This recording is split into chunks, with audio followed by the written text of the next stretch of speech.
समांतर रेखाएं और तिर्यक रेखाएं क्या होती हैं? तो समांतर रेखाएं वे रेखाएं होती हैं जो कुछ इस तरीके से होती हैं, ये कभी भी आपस में जाकर के मिलती नहीं है, ठीक है।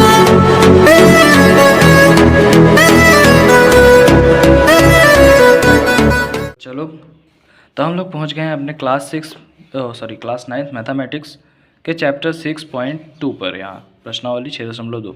अब इसमें हमें इन प्रश्नावली 6.2 में यहाँ पर 6 क्वेश्चन हैं, इसको हम पूरा एक एक करके सॉल्व करेंगे। इसको सॉल्व करने से पहले आपको कुछ बातें जान लेनी होगी कि जैसे कुछ अभिग्रहित हैं, कुछ यहाँ पे कुछ थ्योरम हैं, तो उनको आपको जानना होगा। समांतर रेखाएं और तिर्यक रेखा, ये क्या होता है? समांतर रेखा और तिर्यक रेखा। समांतर रेखा वो रेखा होती है जिसमें एक रेखा और दूसरी रेखा के बीच जो दूरी होती है वो हर स्थान पर, हर दूरी पर वो एक बराबर होती है, वो कहीं पर भी जा कर के आपस में मिलती नहीं है। और तिर्यक रेखा वो होती है जो उन रेखाओं को काट देती है, ठीक है। तो समांतर रेखा एक है और उसको ये काट देती है, तो उसमें इसको आपको जानना होगा, ठीक है। समांतर रेखाएं, समांतर रेखाएं और तिर्यक रेखाएं।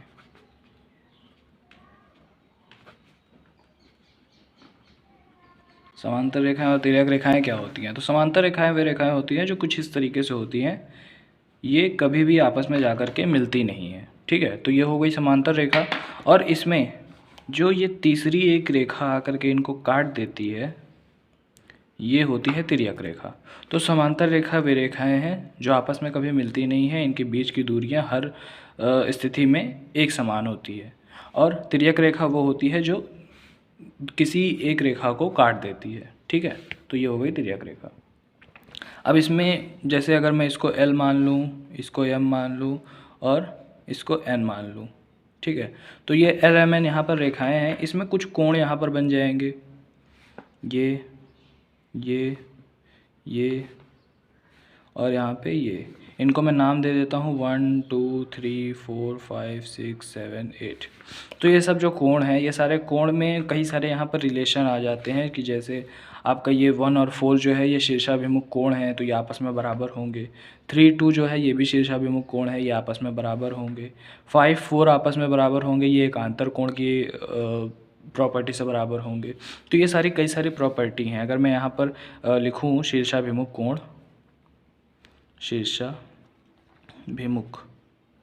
शीर्षाभिमुख में आपका 1 बराबर हो जाएगा 4 के, 3 2 के, 5 8 के और 7 6 के, ये बराबर हो गया। अगर मैं एकांतर कोण लिखूं तो एकांतर कोण की प्रॉपर्टी से हो जाएगा ये एकांतर कोण में 5 4 के बराबर हो जाएगा, 3 जो है वो 6 के बराबर हो जाएगा, ठीक है। 2 हो जाएगा 7 के और 1 हो जाएगा 8 के बराबर। तो ये कुछ यहाँ पर रिलेशन भी आ जाते हैं। जब ये तिर्यक रेखा एक समांतर रेखाओं को यहाँ काटती है तो इसमें कई सारे ये रिलेशन आ जाते हैं कोणों के बीच, ठीक है। तो ये हो गया, यहाँ पर इतनी चीज़ें आप लोगों को पता होनी चाहिए। अब इसके बाद कुछ और भी चीज़ें हैं, जैसे यहाँ पर कुछ अभिग्रहित दिए हुए हैं थ्योरम।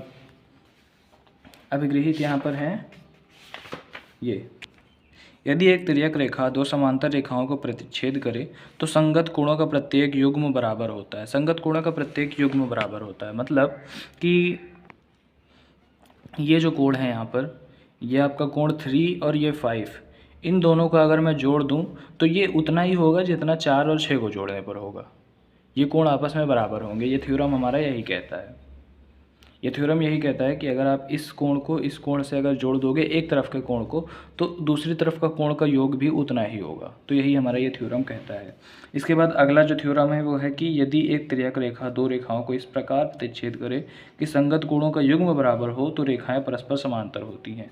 मैंने अभी अभी बताया यहाँ पर कि अगर ये रेखाएं ये जो हैं समांतर हैं तो इन दोनों का जो ये कोण का योग होगा वो बराबर होगा। ये उसी का उल्टा है, उसी का विलोम यहाँ पर थ्योरम कहता है कि अगर युग्म बराबर है तो समांतर रेखाएं होती हैं। मतलब अभी इसमें बताया था कि समांतर रेखाओं में अगर रेखा प्रतिच्छेद करे तो युग्म बराबर होते हैं, और इसमें ये कहता है कि अगर युग्म बराबर है तो समांतर रेखाएं होती हैं। इसके बाद अगला यहाँ पर एक प्रमेय आता है, यदि एक तिर्यक रेखा दो समांतर रेखाओं को प्रतिच्छेद करे तो एकांतर कोण अंतः कोण का प्रत्येक युग्म बराबर होता है। ठीक है। तो इसमें भी वही चीज़ है कि यदि एक तिर्यक रेखा दो समांतर रेखाओं को प्रतिच्छेद करे तो एकांतर अंतःकोणों का प्रत्येक युग्म बराबर होता है। मतलब जितने भी हमने ये एकांतर कोण यहाँ पर ले रखे हैं, इन सभी कोणों का अगर हम ये आपस में अगर हम योग करेंगे तो ये आपस में बराबर रहेगा। यही हमारा ये थ्योरम कहता है। इसके बाद ये सभी जितने प्रमेय हैं ये आप इसको याद कर लें, इसको समझ लें और इसको अपनी कॉपी में अगर आप फेयर बना रहे हो तो फेयर में इसको लिखते हुए चलें, क्योंकि ये थ्योरम आपको आगे काम आएंगे। ठीक है। यदि एक तिर्यक रेखा दो रेखाओं को इस प्रकार प्रतिच्छेद करे कि एक एकांतर अंतःकोणों का एक युग्म बराबर हो तो रेखाएं परस्पर समांतर होती हैं। इसमें भी आप लोगों का यहाँ पे अगर ये अंतःकोण, जैसे अभी मैंने समांतर रेखा पर यहाँ उदाहरण दिया तो ये एकांतर कोण हमारे सामने आए। अब अगर एकांतर कोणों का योग बराबर आता है तो ये समांतर होगा। यही हमारा ये थ्योरम कहता है। इसके बाद यदि एक तिर्यक रेखा दो समांतर रेखाओं का प्रतिच्छेद करे तो तिर्यक रेखा के एक ही ओर अंतःकोणों का प्रत्येक युग्म समपूरक होता है। समपूरक मतलब 180 अंश होता है। मैंने अभी भी बताया था कि अगर आप इस तरफ के एक तरफ के अगर कोण का केवल योग करोगे, कि जैसे 3 और 5 को अगर आप योग करोगे तो ये 3 + 5 यहाँ पर 180 होगा। मतलब अगर इसको अगर वेरिएबल मान लूँ तो इस तरफ एक तरफ के जो कोण होंगे, इस एक तरफ के कोणों का योग 180 होगा। ऐसे ही 4 और 6 अगर मैं इस तरफ के कोण का योग करूं तो 4 और 6 का जो कोण का योग होगा वो 180 अंश होगा। 180 माने समपूरक कोण होगा। तो यही हमारा ये थ्योरम कहता है। इसके बाद यदि एक तिर्यक रेखा दो रेखाओं को इस प्रकार प्रतिच्छेद करे कि तिर्यक रेखा के एक ही ओर के अंतःकोणों का युग्म समपूरक हो तो दोनों रेखाएं परस्पर समांतर होती हैं। ये इसी प्रमेय 6.4 का उल्टा है, यहाँ पर विलोम है उसी का। ठीक है। तो बस अब इतना ये हो गया, यहाँ हमारे पास थ्योरम हो गए। अब हम आ जाते हैं अपने प्रश्नावली पर। तो अब इस प्रश्न में ये हमारा अगला प्रश्न है। अगला प्रश्न हमसे ये कहता है, ये पहला प्रश्न कि आकृति 6.28 यानी कि इस आकृति में x और y के मान ज्ञात कीजिए और फिर दर्शाइए कि AB समांतर है CD के। मतलब इसमें आप लोगों को यहाँ पर ये समांतर नहीं पता है, आपको नहीं पता है कि ये रेखा समांतर है या नहीं है। आपको ये प्रूफ करना है कि ये रेखा समांतर है। ठीक है। तो ये करना है आप लोगों को। अब इसमें यहाँ पर हमें ये 130 दिया गया है, हम यहाँ पर इसको सॉल्व करते हैं। तो अब इसकी उत्पत्ति इसमें हम कैसे प्रूफ करेंगे? तो हमें ये सबसे पहले दिख रहा है कि यहाँ पर ये एक रेखा है, इस रेखा को ये तिर्यक रेखा प्रतिच्छेद करती है। तो यहाँ पर ये 130 का कोण है और इसी का शीर्षाभिमुख कोण y है। तो इसका मतलब कि y बराबर हो जाएगा 130। ये हमको यहाँ पर y बराबर 130 मिल गया। फिर हम जानते हैं कि एक रेखा पर 180 अंश का कोण बनता है। तो इसका मतलब कि 50 + x कोण जो होगा ये इसका योग हमारा 180 होगा। तो हम यहाँ लिख सकते हैं कि x + 50 बराबर हो जाएगा 180 और x बराबर हो जाएगा 180 - 50। तो यहाँ पर ये हो जाएगा 130, यानी कि y बराबर भी 130 हो गया और x बराबर भी 130 हो गया। तो चूँकि x बराबर y है तो x बराबर y यहाँ कैसे हो पा रहा है? ये एकांतर कोण होने की वजह से हो पा रहा है। तो अगर x बराबर y यहाँ पर आ रहा है तो इसका मतलब x और y एकांतर कोण हैं।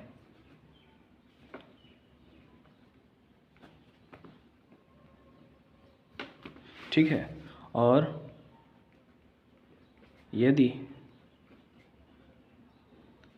एकांतर कोण युग्म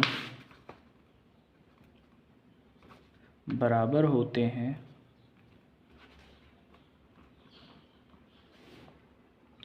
तो रेखा समांतर होती है। अतः AB समांतर है CD के। प्रूफ्ड। तो इस तरीके से आप लोगों को यहाँ पर इसको प्रूफ करना है। ये मैंने बहुत ही आसान तरीका यहाँ पर इसको बताया है करने का। इसके और भी तरीके हो सकते हैं लेकिन मैंने वो तरीका बताया जो आपको सबसे आसान यहाँ पड़ेगा। ठीक है, तो इस तरीके से आपको करना है। अब आते हैं अपना अगला प्रश्न की ओर। इस प्रश्न में हमें यहाँ पर दिया गया है, ये कुछ रेखाएं यहाँ खींची गई हैं और कहा गया है कि ए बी समांतर है सी डी के, सी डी समांतर है ई एफ के, और y अनुपात z दिया गया है 3:7। तो x का मान ज्ञात कीजिए। यहाँ पे हमें x की वैल्यू पता करनी है, x का मान पता करना है। ठीक है, तो उसको हम कैसे निकालेंगे? सबसे पहले हम ये देखते हैं कि हमें दिया है यहाँ पर y अनुपात z दिया गया है यहाँ 3/7, और हम ये जानते हैं कि इसका जो योग होगा, इन कोणों का योग, ये 180 के बराबर होगा। तो हम यहाँ 3t + 7t बराबर 180 मान सकते हैं। ये एक समीकरण बन जाएगा। 3t + 7t मतलब t का कुछ मान हमें यहाँ निकालना पड़ेगा। तो 3t + 7t का पूरा जो कोण का योग होगा वो 180 होगा। तो हम यहाँ इसको लिख सकते हैं 10t बराबर 180, और t बराबर हो जाएगा यहाँ 18। ये इससे कट करके यहाँ पर 18 इधर बचेगा। तो अब हम यहाँ पर इसमें y/z बराबर 3t/7t इधर रखेंगे। तो इसका जब मान रखेंगे हम यहाँ पर, तो 3 × 18 और 7 × 18, तो ये यहाँ पर y का मान आ जाएगा 18 दूनी, यहाँ पे ये 54 आ जाएगा, और इसमें आ जाएगा 116। ये मान यहाँ पर आ जाएगा, सॉरी 126। तो ये यहाँ पर 126 यहाँ पर आ जाएगा। तो y का मान हमें पता चल गया 54, और z का मान हमें पता चल गया 126। अब क्योंकि ये तीनों एक समांतर रेखाएं हैं, तो अगर समांतर रेखाएं हैं तो z बराबर होगा x के, समांतर इसका युग्म जो होगा वो बराबर होगा। तो z बराबर अगर 126 है, तो ये z बराबर अगर 126 है, तो ये बराबर होगा x के भी, x बराबर भी 126 ही होगा। तो यही हमारा आंसर है, x बराबर 126। ये हो गया हमारा आंसर। ठीक है, तो इस तरीके से हमने ये क्वेश्चन कर लिया। अब अगला प्रश्न यहाँ पर हम देखते हैं। तो अब हम ये अगला प्रश्न यहाँ पर करते हैं। ये मेरे पास किताब पुरानी है, तो इसमें किसी बच्चे ने यहाँ पर पहले से इसको कर रखा है, लेकिन आप लोग इसको देखो। अब इसमें यदि ए बी समांतर है सी डी के, और ई एफ लंब है सी डी पर, और जी ई डी बराबर 126 है। जी ई डी मतलब जी ई डी, ये वाला जो कोण है ये 126 है टोटल। तो ए जी ई मतलब ए जी ई ये वाला कोण, और जी ई एफ मतलब ये वाला कोण, और एफ जी ई मतलब इस वाले कोण का मान ज्ञात कीजिए। तो यहाँ पर ये प्रश्न हमको यहाँ पर करना है। तो चलिए इसको हम देखते हैं। क्योंकि ये यहाँ पर लंब है, ई एफ जो है वो सी डी पर लंब है, तो यहाँ पर ये जो कोण होगा ये 90 होगा। और हमें ये पहले से ज्ञात किया गया है कि ये जो पूरा टोटल कोण है ये 126 है। ये 126 है, मतलब ये कोण जो हमारा होगा ये 90 में से घटाकर, अगर हम 126 में से 90 को घटा देंगे तो हमें ये कोण पता चल जाएगा। तो सबसे पहले हम इसी को निकाल लेते हैं। तो जी ई एफ कोण जी ई एफ बराबर हो जाएगा 126 - 90। तो ये हमको मिल जाएगा कोण जी ई एफ बराबर 36 मिल जाएगा। ये हमारा पहला यहाँ पर आंसर आ गया। इसके बाद हमसे पूछा है कि ये वाला कोण आपका ए जी ई कौन सा कोण होगा। तो इसको पता करने के लिए हम एक छोटी सी रचना करेंगे। रचना वैसे लिखी जाती है, आप इस तरीके से रचना जो है एक टैब बना करके इधर रचना लिख सकते हो कि जी ई किरण को दोनों ओर बढ़ाने पर, तो आप इसको दोनों ओर जब बढ़ाओगे यहाँ से, एक सेकेंड, ये मैंने यहाँ पर रेड पेन से इसको बढ़ाया। जी किरण को इस तरीके से हमने जब बढ़ाया यार, तो यहाँ पर ये एक समांतर रेखा को एक तिर्यक रेखा काटते हुए नज़र आ रही है। तो इसका मतलब कि अगर ये कोण इधर 126 दिखा रहा है, तो ये भी एक आंतर कोण होने की वजह से 126 ही होगा। ठीक है, तो यहाँ पर इससे हमें ये पता चल जाता है कि कोण ए जी बराबर है कोण जी ई डी के। बराबर 126। क्यों बराबर है? एकांतर कोण होने की वजह से। ठीक है, तो इसका मान भी हमें पता चल गया। अब हमें पता करना है यहाँ पर FGE, मतलब इस वाले कोण को पता करना है, ये वाला कोण कितना है। तो हम ये जानते ही हैं कि इसमें आपका जो एक कोण होता है एक सीधी रेखा पर, वो कोण हमारा 180 अंश का होता है। तो कोण AGE प्लस कोण FGE बराबर हो जाएगा 180। इसका मान हमें पता है, तो यहाँ पर हम लिख देंगे कोण FGE बराबर 180 माइनस 126, तो यह हमें मिल जाएगा यहाँ 54। यही इसका आंसर है। तो इस तरीके से हमने तीनों कोणों के मान यहाँ पर निकाल लिए। ठीक है बच्चा लोग, इन सब का PDF आप लोगों को यहाँ डिस्क्रिप्शन में मिल जाएगा। अब हम बढ़ते हैं इसको अगले क्वेश्चन की ओर। तो ये यहाँ पर हमारा अगला प्रश्न है। अगला प्रश्न हमसे कहता है कि आकृति 6.31 में यदि PQ समांतर है ST के, PQ ये रेखा समांतर है ST के, तो और कोण PQR बराबर 110 है, कोण PQR 110 और RST 130 है, तो QRS ज्ञात कीजिए। मतलब हमें ये वाला कोण ज्ञात करना है। अब ये बुक पुरानी, तो इसमें सारी चीज़ें यहाँ पर पहले से दी हुई हैं, लेकिन आप लोगों को इसमें समझ करके चलना है कि किस तरीके से इसका आपको आंसर निकालना है। तो पहले हमें इसमें रचना करनी पड़ेगी। ठीक है बच्चे लोग, तो रचना हम पहले करेंगे। तो ये हमने यहाँ पर लिख दिया है अपना इधर प्रश्न, इसमें हमने यहाँ पर ग्राफ बना लिया है, लेकिन इसमें कुछ आपको रचनाएं करनी होगी, तब आप इसका आंसर निकाल पाएंगे। तो हम यहाँ पर रचना लिख देते हैं। अपनी रचना हमें क्या करनी है? रचना में हमें PQ को आगे बढ़ाना है यहाँ पर T तक। ठीक है, जहाँ तक T है उसी तक हमको बढ़ाना है, यहाँ समांतर इसको बढ़ाना है। तो PQ को आगे बढ़ाने पर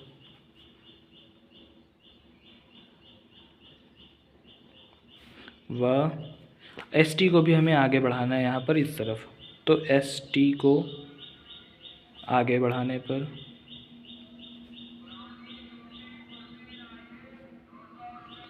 और R जो है, R किसी एक रेखा पर बनी होगी, किसी एक रेखा पर ही हमारा ये R जो बिंदु है, ये R बिंदु यहाँ पर होगा। तो इसमें हम कोई बिंदु इधर मान लेते हैं, यहाँ से इसको हम ऐसे मान लेते हैं और इसको ऐसे। तो ये जो है इसको हम यहाँ पर L और M मान लेते हैं। तो ये हमने एक रेखा और खींच दी LM। ठीक है, तो LM रेखा बिंदु R से होकर जाती हुई, बिंदु R से होकर जाती हुई खींचा। तो ये हमारी यहाँ पर रचना हो गई। ठीक है, अब इसके बाद हम यहाँ उत्पत्ति करेंगे अपनी। उत्पत्ति में हम क्या करेंगे? तो उत्पत्ति में हमें ये देखना है कि सबसे पहले हमें निकालना क्या है? हमें निकालना है ये कोण। इस कोण का मान हमें पता करना है, ये कितना है? QRS। ठीक है, लेकिन अब उसके लिए हमें और भी कोण पता होने चाहिए। तो इसके लिए हम सबसे पहले इस कोण का मान पता करेंगे, फिर इस कोण का मान पता करेंगे। तो सबसे पहले इस कोण का मान हमें पता है कि एक तरफ के जो संगत कोण होते हैं, अगर हम इस रेखा को और बढ़ाएं तो एक तरफ के संगत कोण का जो योग होता है तो 180 होता है। तो हम यहाँ लिख सकते हैं RST, कोण RST प्लस कोण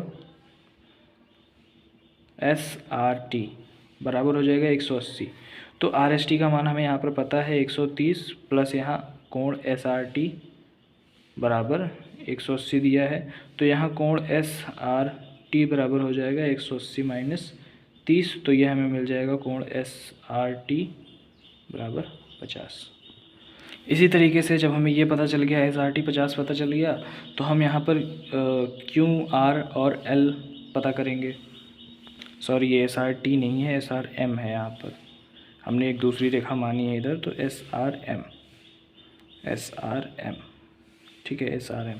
और इसी तरीके से यहाँ पर जब इसमें QRL को हम यहाँ पता करेंगे, तो QRL बराबर हो जाएगा 180 माइनस पी क्यू आर, कोण पी क्यू आर, तो कोण क्यू आर एल हो जाएगा यहाँ 180 माइनस 110, ये हमें मिल जाएगा 70। अब हमें जब ये कोण एस आर एम पता चल गया और क्यू आर एल पता चल गया, तो हम ये जानते हैं कि एक सीधी रेखा पर, मतलब कि आपका कोण क्यू आर एल प्लस, यहाँ पर हम इसमें देखेंगे क्यू आर एल और S R M plus Q R S, इन तीनों का योग हमारा 180 अंश का होगा। तो जब हम इस 180 अंश में से इन दोनों कोण को घटा देंगे तो हमें ये मान पता चल जाएगा। तो हम यहाँ Q R L plus S R M plus Q R S बराबर 180 लिखेंगे। और इसमें हमें पता है कि क्यू आर एल जो है वो 70 है, प्लस एस आर एम हमें निकालना है, सॉरी एस आर एम हमारे पास है, एस आर एम हमारे पास है 50, प्लस क्यू आर एस हमें निकालना है बराबर 180। तो क्यू आर एस हो जाएगा 180 माइनस 70, 50 कितना हो जाएगा 120। तो ये हमें मिल जाएगा यहाँ पर कोण क्यू आर एस बराबर 60। यही हमारा आंसर है। आई होप बच्चे लोग आप लोगों को यहाँ पर इसको समझ में आया होगा। अब हम बढ़ते हैं अपने अगले प्रश्न की ओर। सवाल हमारा है यहाँ पर कि आकृति 6.32 में यदि ए बी समांतर है सी डी के, ए बी समांतर है सी डी के और कोण ए पी क्यू बराबर है 50 और पी आर डी बराबर है 127, ये हमारे पास 127, तो एक्स और वाई का मान हमें यहाँ पता करना है। ठीक है, तो एक्स वाई का मान हम यहाँ कैसे पता करेंगे? अब देखिए कुछ चीज़ें हैं जो आपको यहाँ समझनी होगी। x बराबर 50 यहाँ पर सीधे हमको यहाँ दिख रहा है, क्योंकि अगर ये एक समांतर रेखा है और इसको एक तिर्यक रेखा अगर ये काट रही है तो ये 50 बराबर x हो जाएगा एकांतर कोण के लिए। x बराबर 50 एकांतर कोण, ये एकांतर कोण हो जाएगा, ये सीधे हमें यहाँ पता चल जाता है। इसके बाद यहाँ पर 127 और 50 प्लस वाई, ये भी एकांतर कोण है, तो हम यहाँ लिख सकते हैं 50 प्लस वाई बराबर 127। ये भी किस वजह से है? एकांतर कोण होने की वजह से, एकांतर कोण। अब हमें यहाँ पर 50 प्लस वाई बराबर 127 पता चल गया है, लेकिन हमें वाई बराबर पता करना है। तो वाई बराबर 127 माइनस 50 हो जाएगा, वाई बराबर 77। 2 मिनट में 2 लाइन में यहाँ पर हो गया। ये इसको करने के और भी तरीके हो सकते हैं, क्योंकि हमें ये पता है कि हमारा जो एक त्रिभुज होता है, त्रिभुज के तीनों अंतःकोणों का योग 180 होता है, तो उस हिसाब से भी हम इसको कर सकते हैं। और ये एक रेखा जो होती है ये 180 अंश की होती है, तो हम पहले इसका कोण पता करें, फिर उसमें से जब इन दोनों कोण का योग जोड़ करके 180 से घटा देंगे तो हमें ये वाई पता चल जाएगा। तो कई सारे तरीक़ों से इसको किया जा सकता है, लेकिन मैंने इसको आपको सबसे सरलतम तरीके से यहाँ बताया।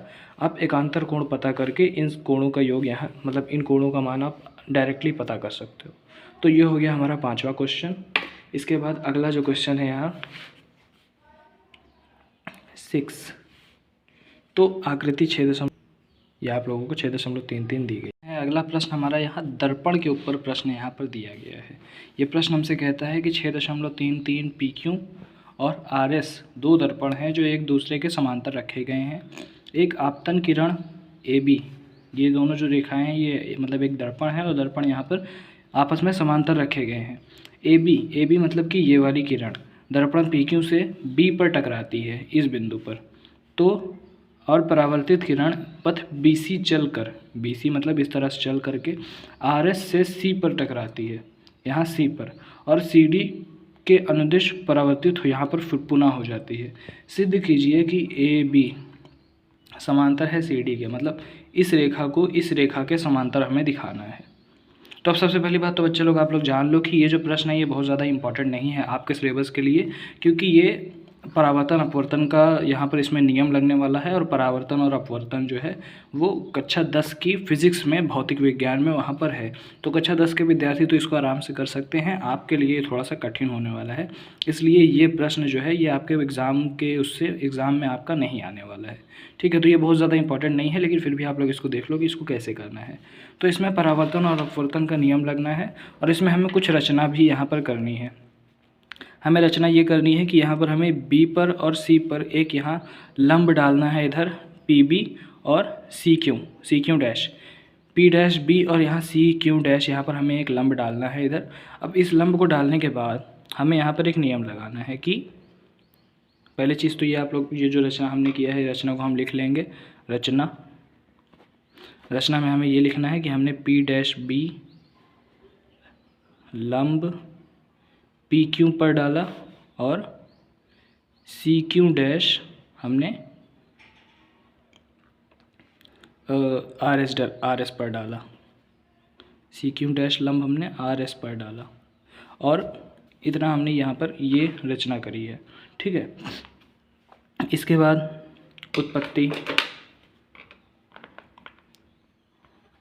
उत्पत्ति में हमें यहाँ पर पता होना चाहिए कि हमारा जो यहाँ दर्पण होता है, दर्पण में आपतित किरण बराबर होती है अपवर्तित किरण के।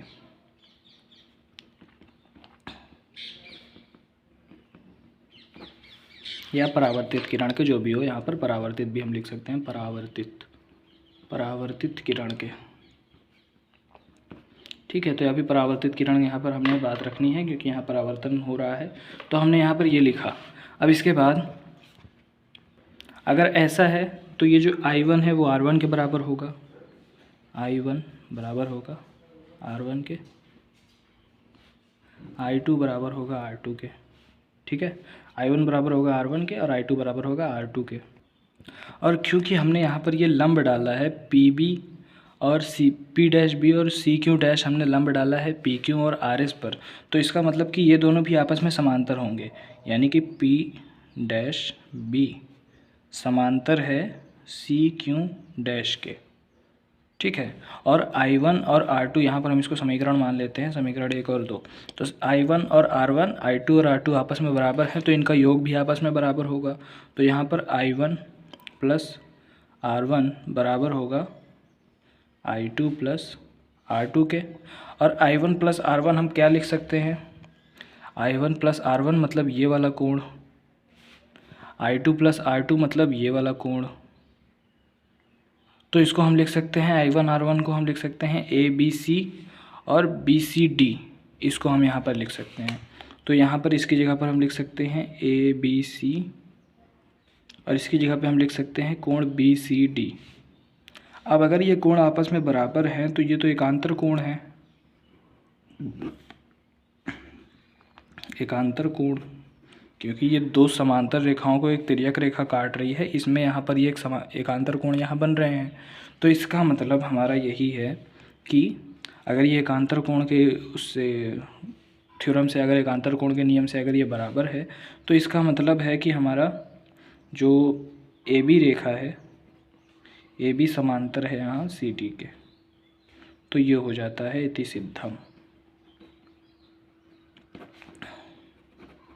इस तरीके से हमारा ये जो यहाँ पर एक्सरसाइज है, ये एक्सरसाइज ख़त्म हो जाता है। आप लोगों को अगर किसी तरीके का डाउट रह जाता है तो आप डाउट अपना कमेंट्स में पूछ सकते हो। वीडियो अच्छी लगी हो तो वीडियो को लाइक करो, चैनल पर अगर आप नए हो तो चैनल को सब्सक्राइब करो। पुरानी जो एक्सरसाइज है उनके वीडियोस आप लोगों को चैनल पर पीछे जा के मिल जाएंगे। और अगर किसी भी एक्सरसाइज में आप लोगों को डाउट हो, आपको वो एक्सरसाइज सर्च करनी है, तो आप यहाँ पर सर्च कर सकते हो क्लास 9th मैथमेटिक्स, जो भी आपका चैप्टर हो, आप चैप्टर यहाँ पर चैप्टर लिख करके चैप्टर का यहाँ पे नंबर लिखो, चैप्टर जो 6 हो 5 हो, तो यहाँ पर आप जैसे 6 अगर आपको चाहिए तो चैप्टर 6 लिख के बाई रियल स्टडी जोन लिखोगे, रियल स्टडी जोन, तो आपको वीडियो सबसे टॉप पर यहाँ मिल जाएगी।